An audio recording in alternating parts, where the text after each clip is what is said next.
Hi, everyone. This is Jen Lee with Red Thread Studio, and welcome to our first video featured designer series.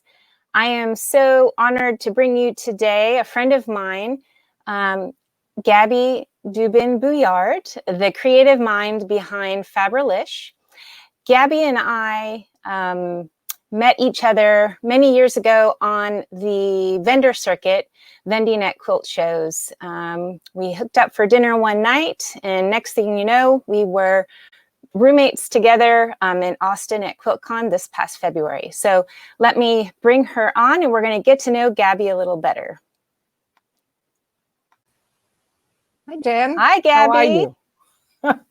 Everything good in your world? Excellent. Happy birthday. Thanks for joining us today. Oh, thank you so much. Feeling great. Very happy. And so honored to have you today. I just mentioned it's our first series in our video feature designer interviews. So thank you for being our first up and for joining us today. Very happy to do so. So I have a few questions to ask you to help us to get to know you better. For those of you who may not know you as the creative mind behind Fabrilish. So tell us a little bit about yourself, Gabby. Where were you born and raised? I was born and raised in Germany, lived there until 24 years ago, and then moved to America with my American husband and haven't looked back since. It's been a great trip of a life. Living in Germany, it's very cold. You have a lot of winter, so we decided to come to Florida. I was first in the Fort Lauderdale area, and then 14 years ago, time flies when you're having fun, I moved to the Panhandle, out in the country on a farm where I can die as much as I want to, and the birds sing for me in the bamboo as I'm dyeing fabric and having fun. So it's good. Yes, and I didn't mention Fabrilish is hand-dyed fabrics, and Gabby also carries gorgeous Australian originals as well. So Gabby, did you always dye fabric? Did you dye fabric in Germany, or is this something that you picked up when you came to the US? How did you get a passion for this and start hand dyeing? Well, when I lived in Germany, I had a great store that could steam set silk. So I was a silk painter. I've always been about color. I'm terrible about shape. So when I came to America, there was nobody to steam set silk. So that kind of went by the wayside. And a store in Jacksonville, Florida, a quilt store, Pauline's Fine Fabrics, went out of the dye business when I happened to walk in, and she sold everything at 10 cents on the dollar, and I bought everything she had. Then called the manufacturer and said, okay, this is what I have. What else do I need to make this happen? And they set me up, told me everything I needed to do. And then I started dabbling in it in about 2007, 2008. Started dyeing a little bit of fabric and a little bit more. And then I started selling it to my quilt guild. And then I took a class with Mickey Lawler from Sky Dyes, how to paint fabric. I was absolutely horrible at that. But I showed her what I did with dyes. And she's like, wow, you are terrific. You need to do this in a bigger scale. And so I started dyeing more and started going to bigger shows. And the rest is history. I started out in a minivan, staying in hotels, and now I drive a cargo van that pulls a travel trailer, and the travel trailer has an extra 20 boxes of fabric in the belly. So it's just grown. And of course, now coronavirus put stop to all that travel, and now I have a website. Years and years, I have been saying, well, whenever I have time, I will build a website. Well, God was sitting up there saying, "You're out of excuses." Never So, a better time than now, right? Exactly. absolutely, Yes. absolutely. So, what is your creative process for dyeing your fabrics? Do you have any particular inspirations that help guide you when you're dyeing your fabrics? Well, it kind of depends. You see the sky behind me. Mm-hmm.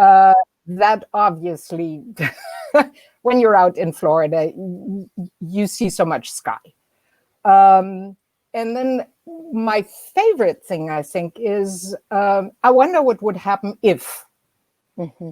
And then I do if, and sometimes I wind up with really colorful cleaning rags.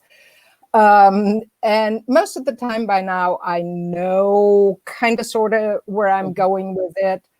Um, I am not a precision dyer. If you ask me to do something twice, Mm-hmm.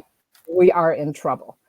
I mean, trying to replicate something is almost impossible. I get obsessive about this. A lady had a christening gown from Mexico, an antique thing, and she found the right color, but in the wrong fabric in my stash. I had to dye 40 yards of fabric until I had the one that matched her stuff. Oh, yeah. So it's very much an It's art more than a science, or kind of a combination of the both. I think it's a combination of both. I am more on the artsy side of things because much as I try, it's just not my personality to write down 0.5 grams of this color plus 0.75 grams of that color and 5 grams of that color.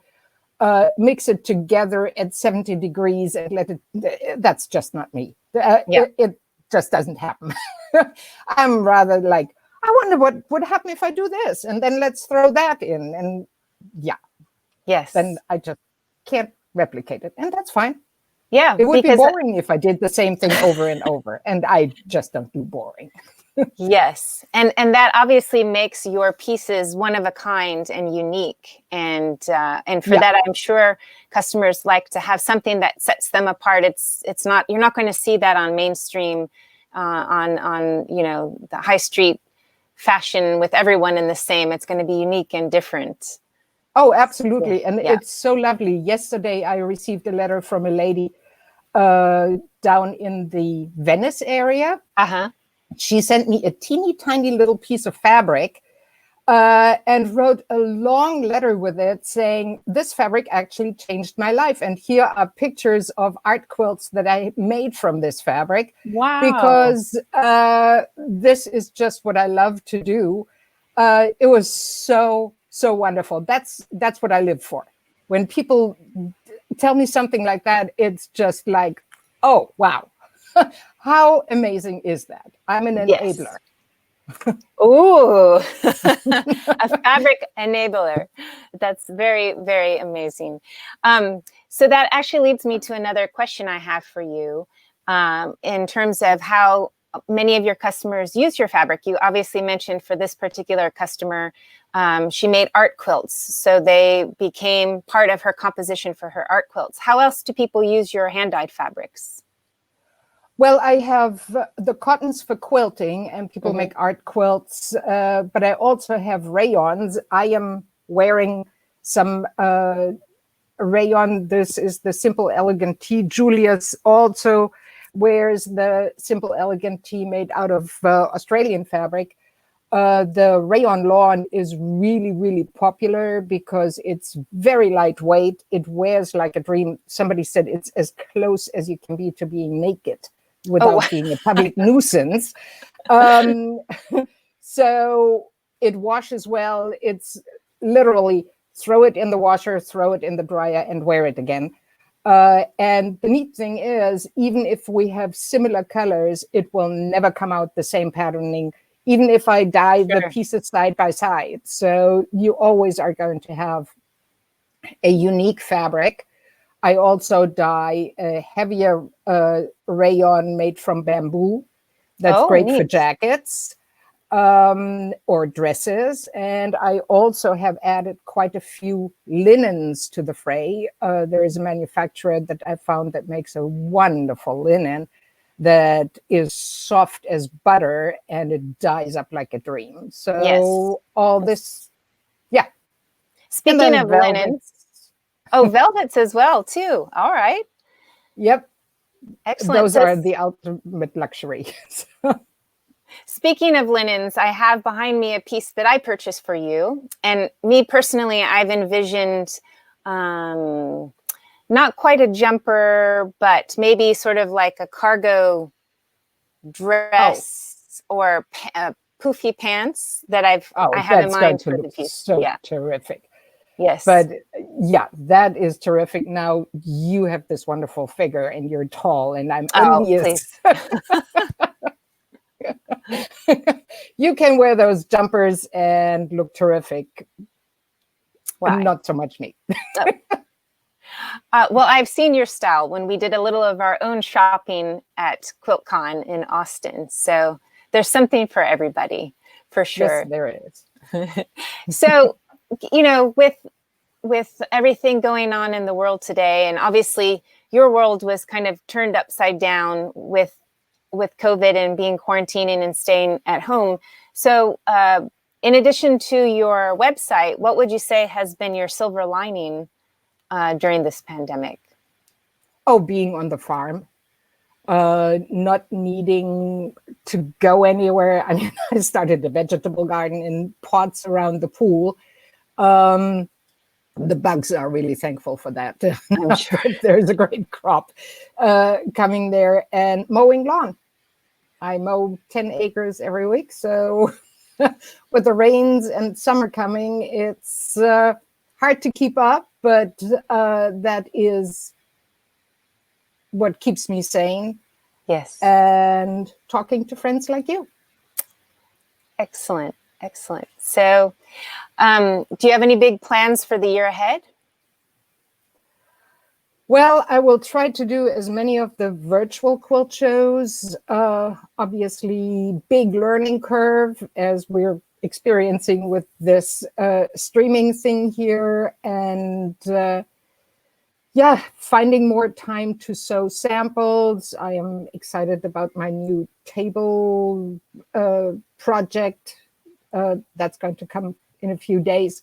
So yeah, just grow and make this website thing work because, yeah, my body does not miss schlepping 50-pound boxes of fabric through the landscape. Amen to that. Amen to that. That's been a big one for me as well.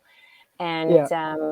It's been interesting connecting with people in a virtual setting. So I've seen a lot more friends actually on Zooms and getting out there on Facebook Lives. And I know I had seen you on Facebook the other day. You were sharing some images of your fabrics that were out drying on the rack, out in the wind and the sun. Was gorgeous. So I think, you know, there's still ways we can stay connected with folks and we'll all be learning together.